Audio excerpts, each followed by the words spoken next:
This is Bob Rourke with Business Leaders Podcast, and today we are incredibly fortunate. We're in Boulder, Colorado. We have Trish Groom on the show. She was the owner of a coffee shop called Sidney's here in town. She's the co-founder of Splick-it. Trish, thanks so much for taking time out of your day. Thanks for having me. Yeah, pedal down here on your bike in your cowgirl boots. I did. I was in a rush. I just had this mental image. You see the typical bicycler, right, with all the fancy shoes on and the outfits, and we have Trish coming down in the cowgirl boots. Yes. Move out of the way. Get out of the way. Well, Trish, if you would, and folks, we're going to probably go off the rail a little bit here and there, because Trish has a significant problem. She's a serial entrepreneur. Yeah. She's on more than one business. She's involved in many different things in the business community and so on.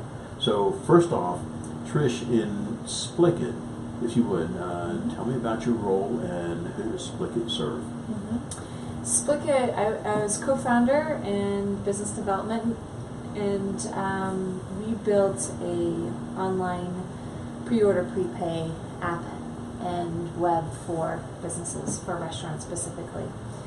So we target more franchise companies. Somewhere the sweet spot for us is franchises that have between 500 and 1,200 locations.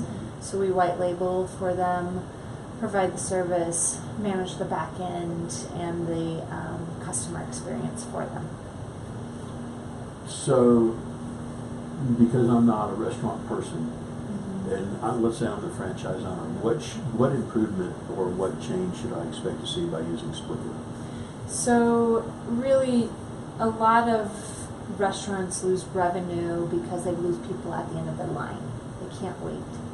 So in the early stages, we were one of the first to come up with this idea where we were taking your pre-order and prepayment and putting it on an app. So that way you can still, as an owner, get that revenue in the door, and the customer can still get served quickly like they need to be. So that's the sticky factor on the long line. Yeah. Right. All right, and for the app, is it an app that the customer has to have, or is an employee come from the restaurant to come with the app? Right, so we do the marketing. We help the franchise market the app to the customer. They download it, create an account, so we have a credit card on file. So it's very easy for them to order and pay. And so the consumer won't know that it's Splick-it because it'll be private labeled for the various franchises. Right, right. How long has that company been around? We started in 2009, really. Wow, that's an auspicious time. Yeah, rough. Yeah, a lot of early stage friends and family rounds. It's funny, I think about it, and you and I talked on the phone, and we were chatting before the episode about all the stuff that you do and all the things that you've done. And what folks don't realize is you didn't come from a business background. Right. And so your first foray in Boulder was you tell the story. You bought a coffee shop? I did buy a coffee shop. What I didn't realize is that I had never drank a cup of coffee in my life, and I thought that was a good idea.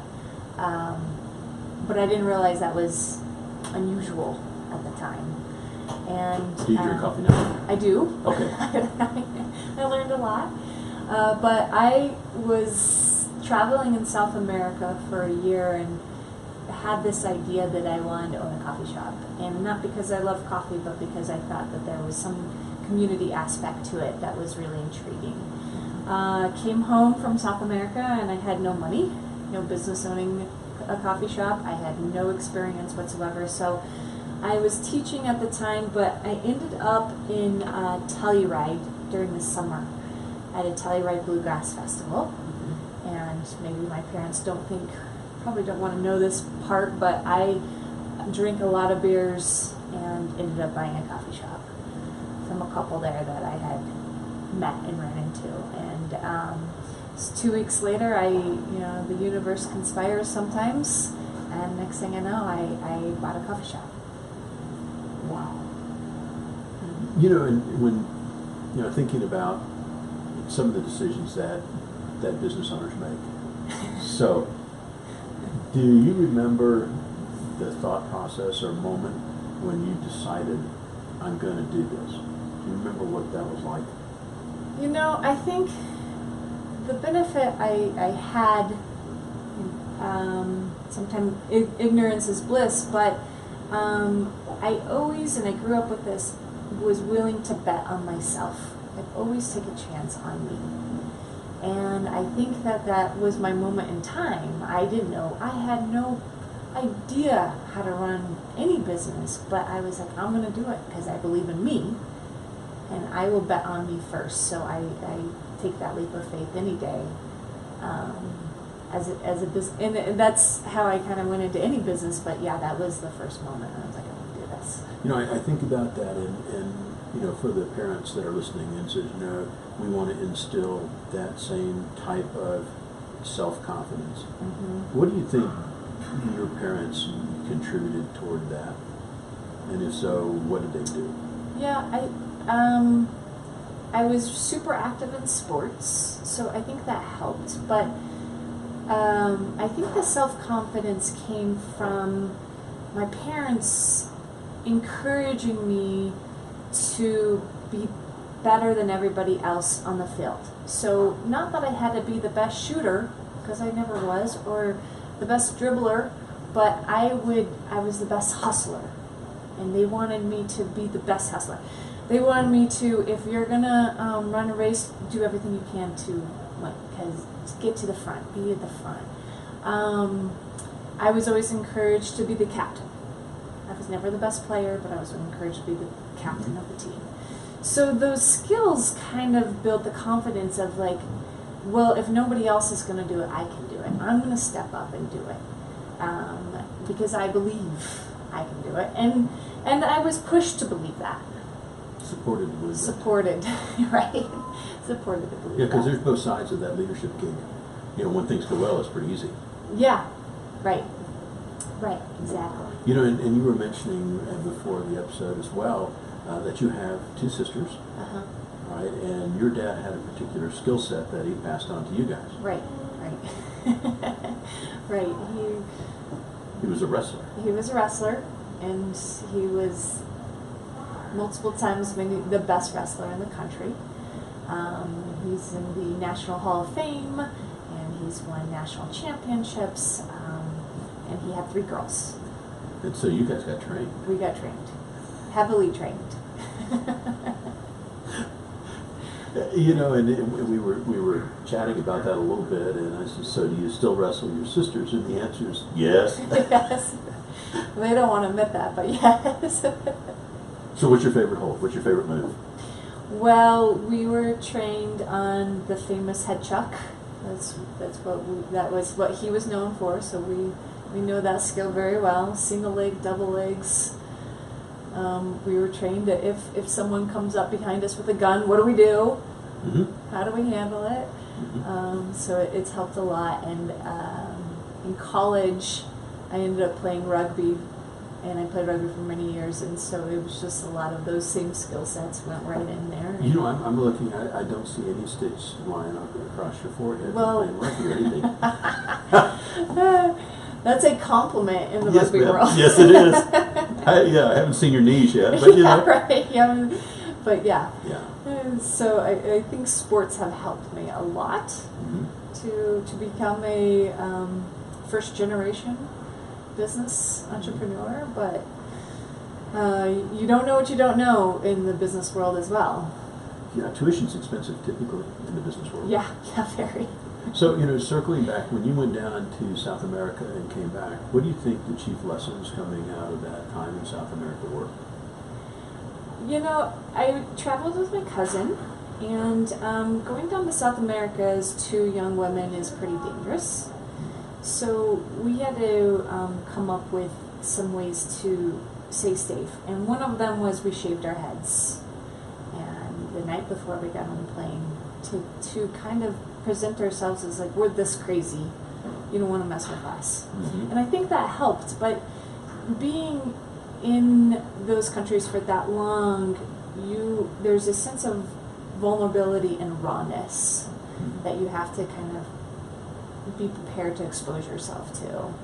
And through rawness starts to come some self-realizations and truths that I think were impeccable for me to go through in order to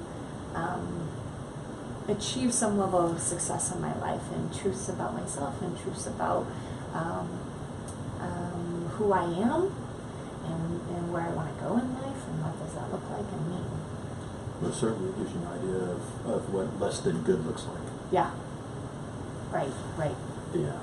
You know, in circling back to the coffee shop, and so week one in the coffee shop, you know, thinking back to the thought process and the learning curve, you had some interesting ways of getting tutoring when required. Let's talk about this a little bit.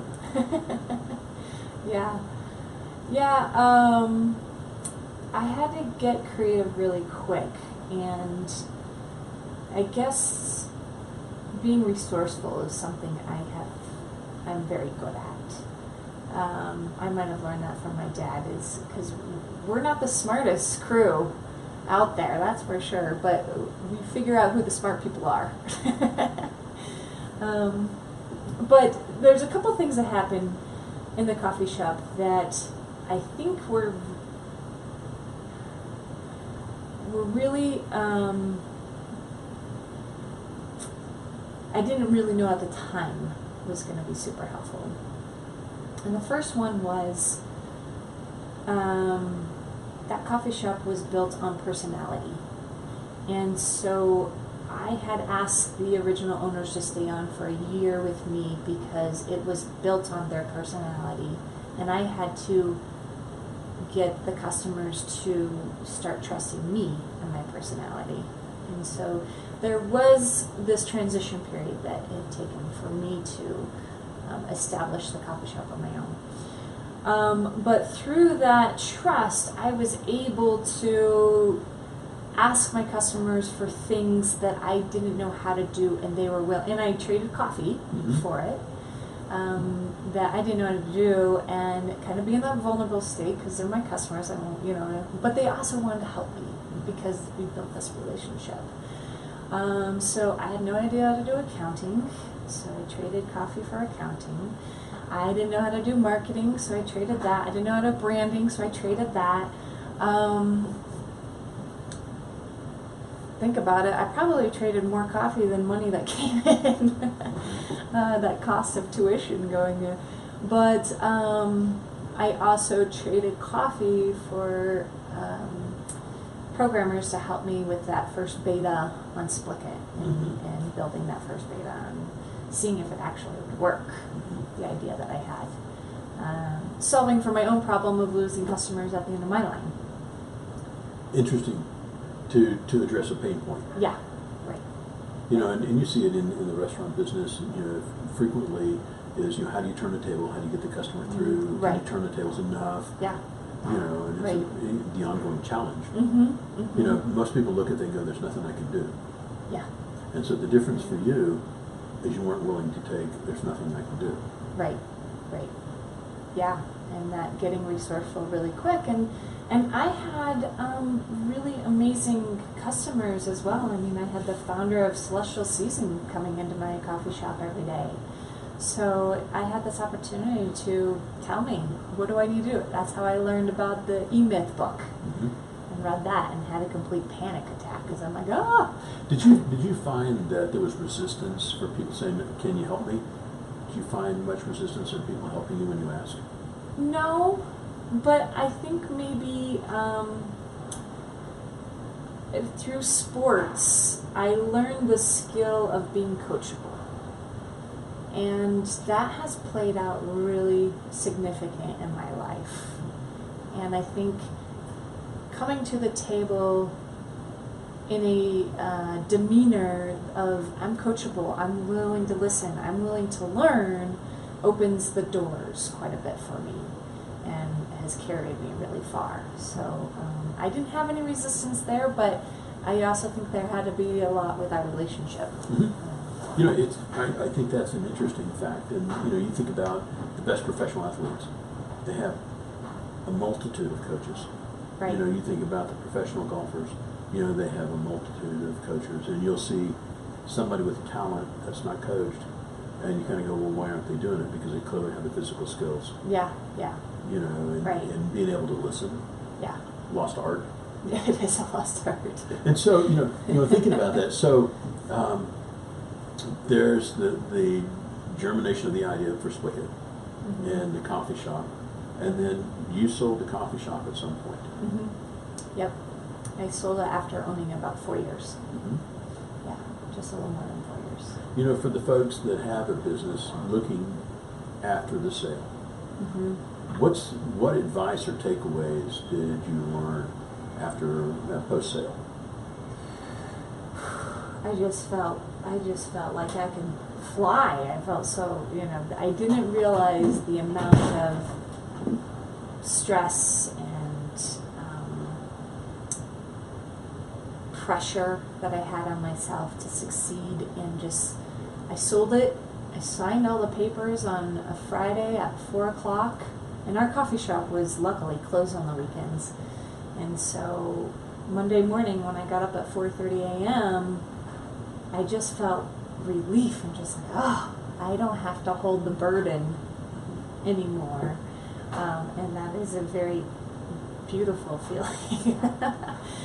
It's addictive feeling though, you know, because you go back into entrepreneurship because you want the thrill of it all. But you certainly want the sell too, because you want to be relieved of like, oh, got it. You know, we talked about this some, you know, about, you know, how do you exit properly? Yeah. And, you know, when you think about the lessons learned on a previous exit, those thoughts, how did that shape your approach to Splick-it after having sold the coffee shop? Did it change how you approach that company?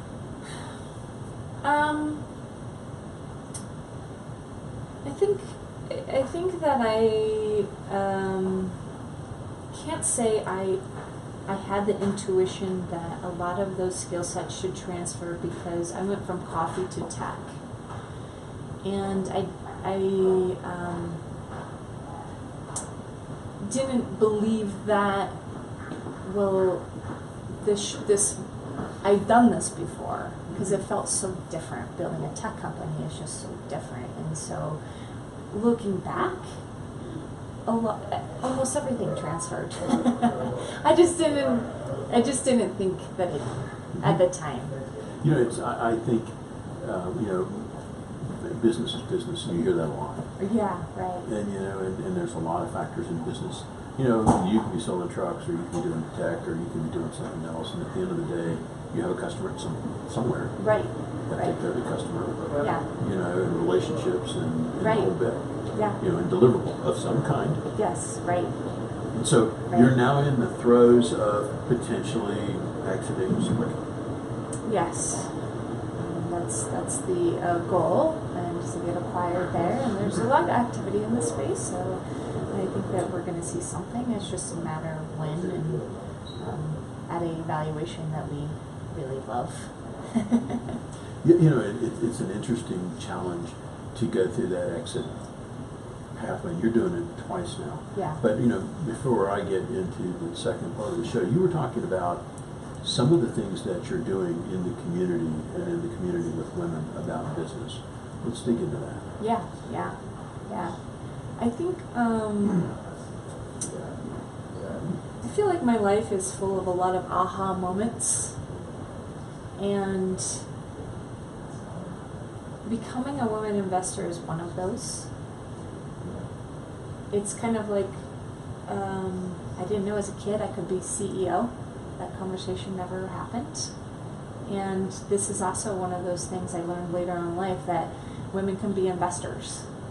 And when that light switch went on for me, it was game changing. I'm like, oh my gosh, I gotta get involved. I gotta do this. I have to be part of this solution.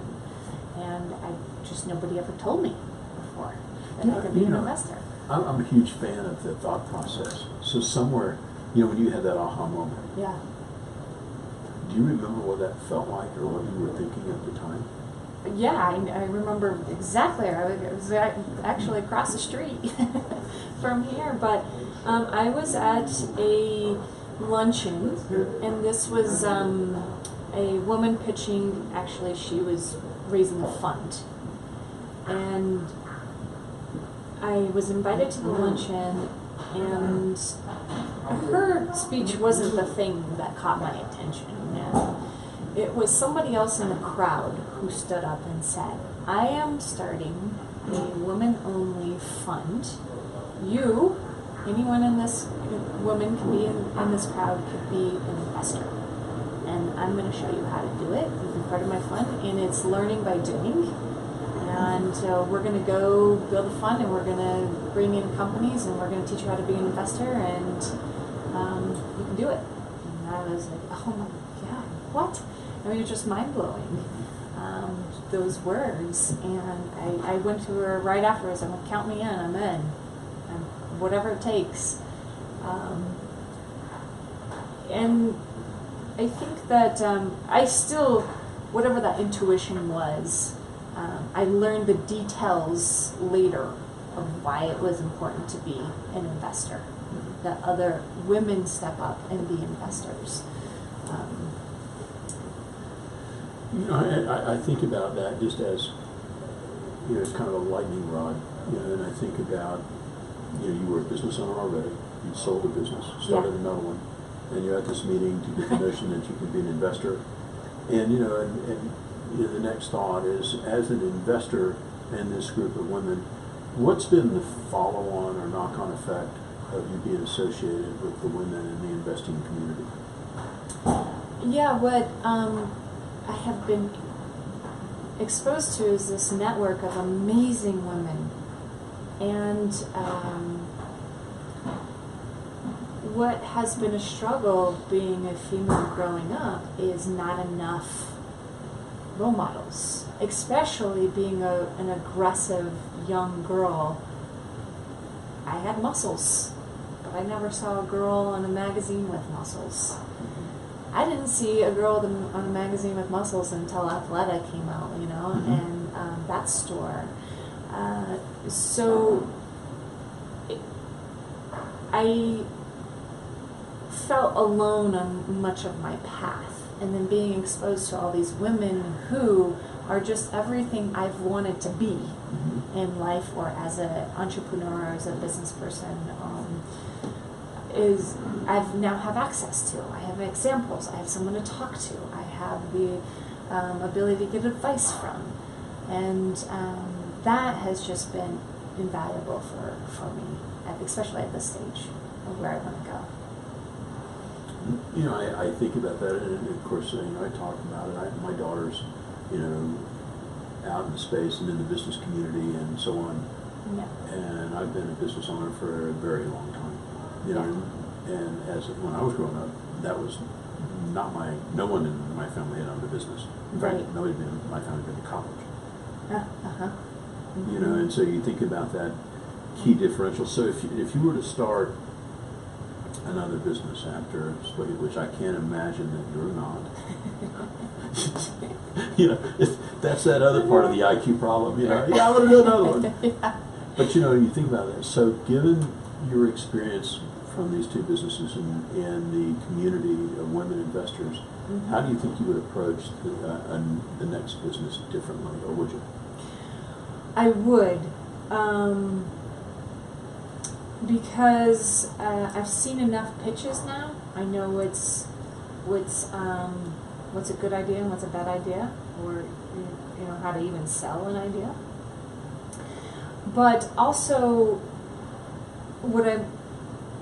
a lot of the conversations I've had with entrepreneurs, and this is why I was intrigued with our conversation earlier, was that I don't want a list of your exit strategies.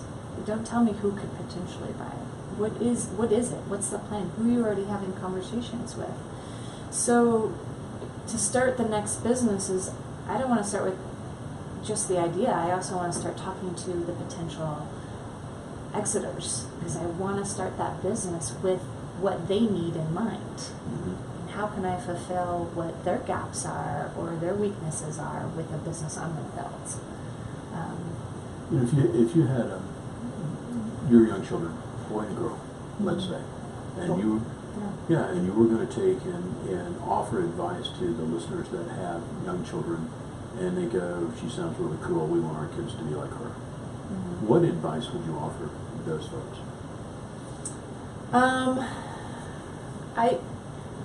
What I will probably do is I would love to take my son to demo days. You know, there's a lot of accelerators that have demo days because it exposes them to people who have ideas, exposes them to people being brave enough to step in front of a group of people and share their idea. But also that they really could be anything. And just, I was exposed to, you can be a teacher, a lawyer, a doctor, you know, it's not until my adult years that I've learned of all these possibilities that I would have probably went after if I knew about them. But I didn't, so I had to take my own path. Yeah, you don't know what you don't know. You don't know what you don't know. Yeah. Yeah. And you know, so, populating the thought process is really an interesting thing. Right. Yeah, and you know, and I see that my kids are now in late 20s, early 30s, and you know, you look at things that you know, the mistakes that you get to make that your kids will remind you about later. You know, where you thought you know you were underfoot the whole time. Right. You know, and I've always advocated for them to do business. Yeah. You know, but we'll see how that pans out over the years. So, well, you know, shifting gears a little bit. The part of the episode where we talk about things that are influential and so on. So for you. Recent book that's been influential in your thought process? Yeah, I'm currently reading Predictable Revenue, and being in biz dev, I love the new perspective that they have on lead generation and closing deals, and I think there's a lot of good little nuggets in there. You know, it's funny, we get stimulated by other people's, you know, cross-pollinate, for lack of a better term. You go, wow, never thought of it that way. Yeah, right. Yeah, useful. Right. For you, looking back over your career to date, maybe a failure or something that was not quite so successful that served you further down the road and helped you be successful like you are now? Now failure is a good thing, right? Actually, investors want you to fail multiple times before they'll invest in you. So not being afraid to fail, but the times that I didn't believe in myself is when it wasn't just a failure, it was a failure to me. And I think that that's where the doubt came in, and I let somebody else believe they knew more than me, and not in the fact that there's a lot of smarter people and I listen, but it was more of that my thoughts and opinions didn't matter, and I allowed that to happen. And those were the worst of the times. And then I would look back and be like, God, I had the idea the whole damn time. But I allowed them to not let me speak up, or didn't allow them to make me believe that my idea wasn't good. And that's probably my biggest thing that I had to overcome. And so now, what's your alternative to allowing that to occur? Well, I had to identify those types of people. Yes. And it's learning who they are and keeping them at very long distances. So I'm much more intentional of who I bring around and what that circle looks like. Is that on average? You're the average of the 5 people you hang out with? Yeah. Or like I tell folks, I'm either lowering theirs or they're raising mine. One of the two. Exactly. You know, thinking about your message, you know, if you could take it out on the front page of the local paper, what would your message be?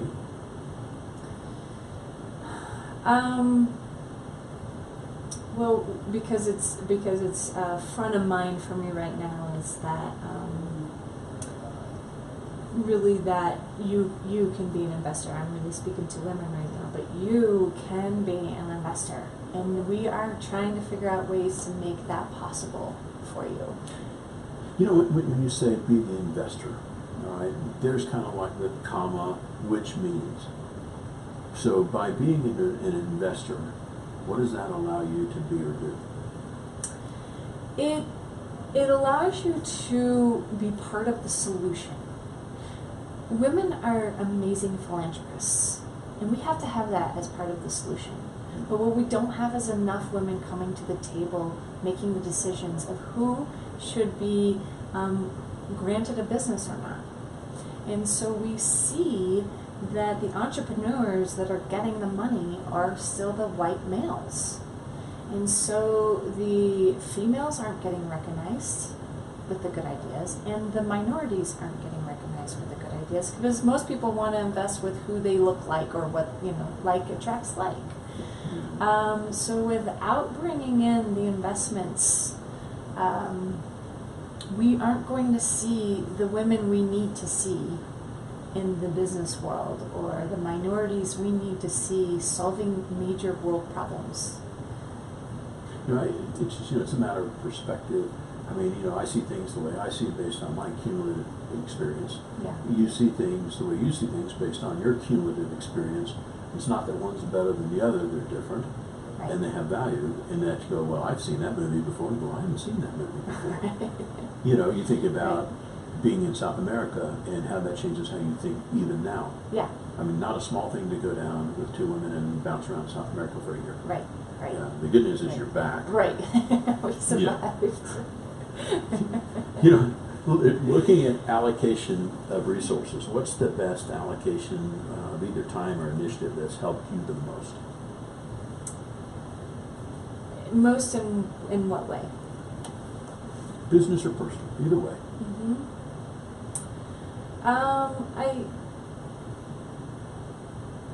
I have been doing a lot of mentor and advisory roles, and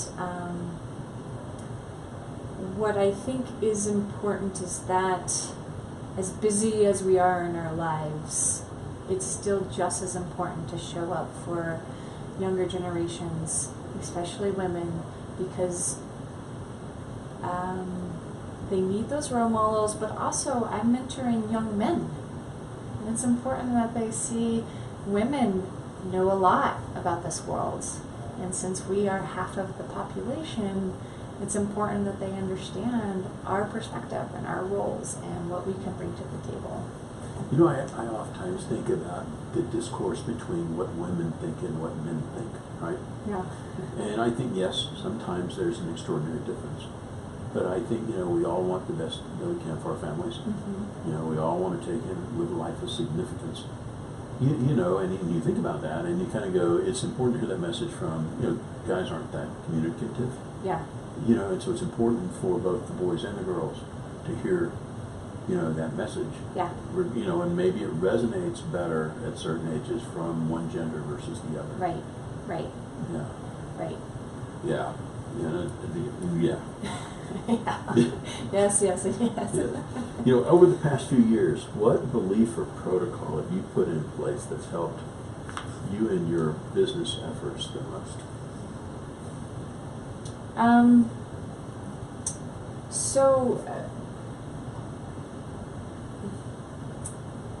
What I have found to be the most successful is the king or queen of the room is not the CEO, it's the idea. And everyone serves the idea. And each one has a different role into how we serve the idea, but the execution has to be like, this is the idea, and it's not the person that we're serving. And that really sets the tone of the objectives of that company or that phase of the company. And because the objectives is not about a team or a person, it's the execution of that idea. And those objectives change And so really defining as the CEO, what are those objectives? And then how do we align structure and finances, information, and meetings around those objectives that serve the idea? You're connecting everybody on the team to the idea. Right. Not a simple thing. It's not simple. Not a simple thing. So, for if you were going to offer advice to a new business owner or CEO that was taking that role for the first time, what advice might you offer? I think it's, and I think this is culturally, that the CEO is supposed to have all the answers. And they're supposed to be the smartest person in the room. And they're supposed to lead this team naturally and seamlessly. And as we know, it doesn't really work out that way, but it's also coming into the role being okay with that. And setting yourself up to where the reason why you have a team is to find the smartest people and then enable them to solve those problems, and not feeling like you have to do it.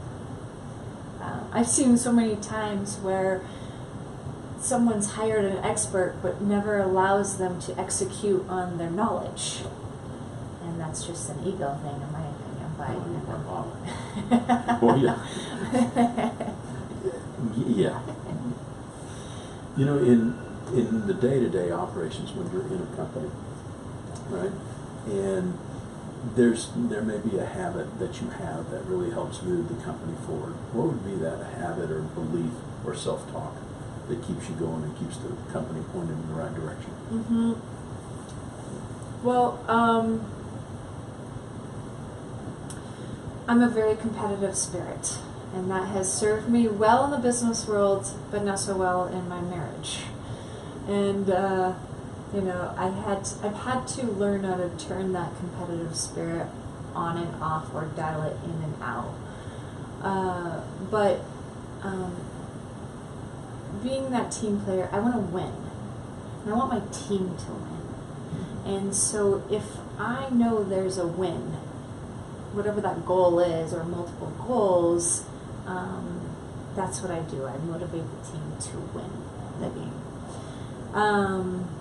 And so that in itself energizes me. That's kind of the self-talk. We talked about this a little bit before. You're a very strong personality. Yeah. You're accomplished, and you're female. Right. Not that atypical nowadays, but you look at the generation of men that didn't grow up around that.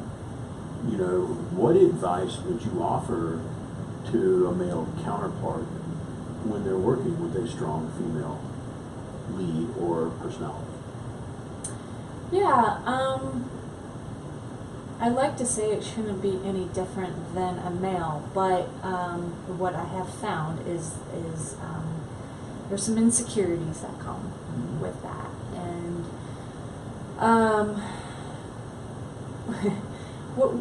women who are on this forefront of elevating all women are not trying to swing the pendulum from this patriarchal world all the way to the other side. We are trying to get the pendulum just back to the middle. And I think that's the fear factor that men come often with, that insecurity of like, oh man, remember us when you're up top, right? And we laugh at that because we're like, we're not here to take over the world. We're here to bring it back to center and balance. And so the strong women who are those champions who are working on it are not being aggressive to be aggressive. We're just trying to sit in our power and be comfortable with that power. We're also learning how to be comfortable with that power.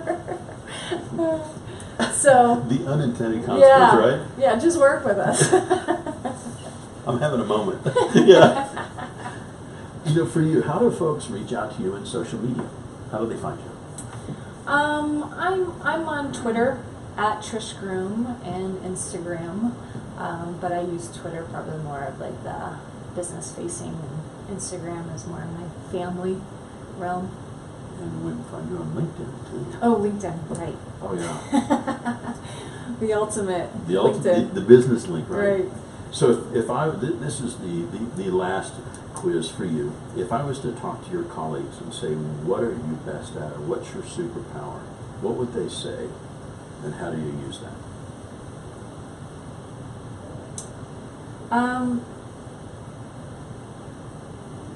I think what I am very good at is reading people.